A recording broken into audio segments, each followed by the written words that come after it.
Welcome to this tutorial on self-directed learning.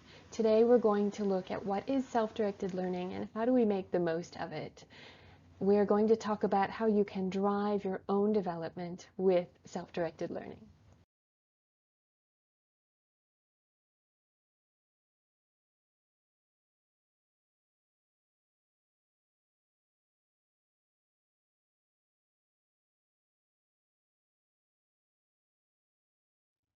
So what is self-directed learning? It's adults controlling their own learning process, or to say it another way, it's learning in which the decision around what to learn, how to learn it, and how to decide if one has learned something well enough are all in the hands of the learner. So what does self-directed learning look like? Let's see what it looks like if we think of learning as a trip. Learning is like taking a trip.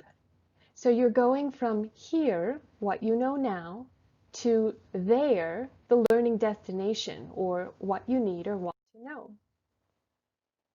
Someone needs to set the destination, think about learning goals, what skills you're going to learn. Someone also needs to pack for the trip. So think about the resources, what will be useful in helping you learn this skill. Someone needs to plan out the first few miles, thinking about the initial actions. What are the first things you're going to do to start this learning? Someone also needs to decide when to check the map. By that, I mean have some check-ins. Ask yourself how this learning is going so far and what can improve. Whenever we're going somewhere, we probably want to stop and check in, right? Someone also needs to know or decide when you've arrived. We're talking here about the evaluation. So have you reached your learning goal? How do you know that you have arrived at that goal that you set? Someone also, and finally, needs to decide when to keep going. So should you be continuing this learning? Should you be developing this skill even further? Now that we know this self-directed learning trip, what it looks like, let's look about. Now that we know what self-directed learning looks like as a trip, let's look at how self-directed learning can be different from other kinds of learning. The learning that you're used to is probably not like this self-directed learning. The trip of learning looks different. So when we talk about classes, trainings, and workshops, you can think about that as a bus driver and a bus company, right? You're riding along in the bus, but the bus driver and the bus company are leading the process. So they set the destination for the group. They decide what they're going to do in this class, in this training, in this workshop. They limit what you can pack for the trip, right? They say, these are your resources. These, no, not quite or not yet. They pack it up for you and decide when to bring it out. Here we have a resource on this. Now we have a resource on that. So they're deciding what's going to be useful in helping you get there. They plan out the first few miles. Where are you going to go when you pull out of the parking lot? They decide when to check the map and when to take a break based on what they know and probably what their own needs are, not maybe thinking as much about when you might need to take a break and check the map. They tell you when you've arrived. They say, okay, the bus stops here. And they say at which point you can either stay there, or if you want to keep going, you find a different bus, right? They decide, they do the evaluation, you have reached your learning goal, you continue or you don't. Maybe the most challenging part is they decide whether or not you get on the bus. That first bus, that second bus, they decide when the bus moves. So you can only go if or when there's an additional training, an additional workshop, and if there's a spot for you. Tutoring is a bit the same. So tutoring and teaching You're in the car, but someone else is driving it, right? That driver is setting the destination for the both of you. I'm going to tutor you or teach you this. They set the learning goals. They say, okay, we think you need to learn this. They probably limit what you can pack, and they pack it for you, saying these are the resources you can use for learning, and no, these resources not yet. They plan out the first few miles, those initial actions of the learning.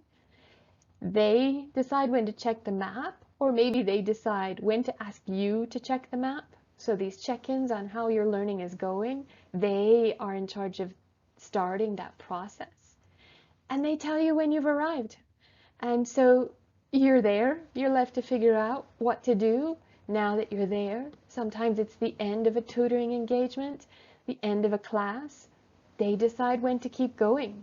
Maybe there's another leg of the journey in the same direction. They have another class, or they can do more tutoring on this subject. Maybe they decide that they want to support you in another subject. They drive the process. They are the drivers of the car on your learning trip. In self-directed learning, it's different. So you're not doing it alone, but you are definitely driving. You are reaching out to others instead of them reaching out to you. Others can help you figure out what to do, but you are in the driver's seat. So let's talk more about what that looks like. Before we dive into the details, it's probably important to think about why self-directed learning is so valuable. Well, self-directed learning is always available to you. These formal, externally led learning opportunities like tutoring, trainings, degree programs, those are rare. They're not always exactly what you need when you need it, and oftentimes they don't match up in terms of the time, the place, and the funding. You want to go to that workshop, it has to be a place you can get to it, it has to be affordable, it has to be in the right time so that you can go. Self-directed learning, no. Self-directed learning is also best tailored to your needs because you're driving the process. You know best what you need to learn to do your job. For example, these days I'm needing to learn more about how to make videos and how to add subtitles. I know what I need in this moment.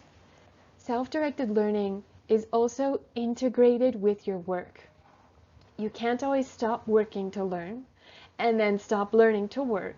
So self-directed learning helps you entwine your learning and your working together. You're learning something and you're figuring out how to tie it to your daily tasks. You're struggling in something in work and you make a conscious decision to learn more about it and then to apply it back.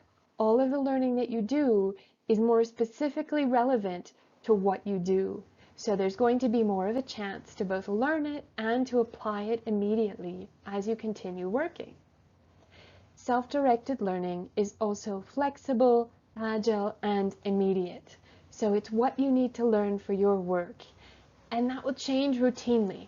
Me and the videos and the subtitles, for example.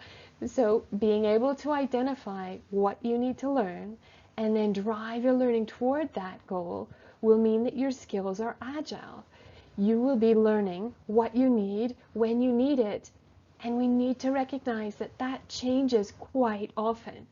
With self-directed learning, you see that coming, you're proactive, you're reactive, but you're not waiting around for someone to catch you up. You are driving that own car on your learning trip to your learning destination.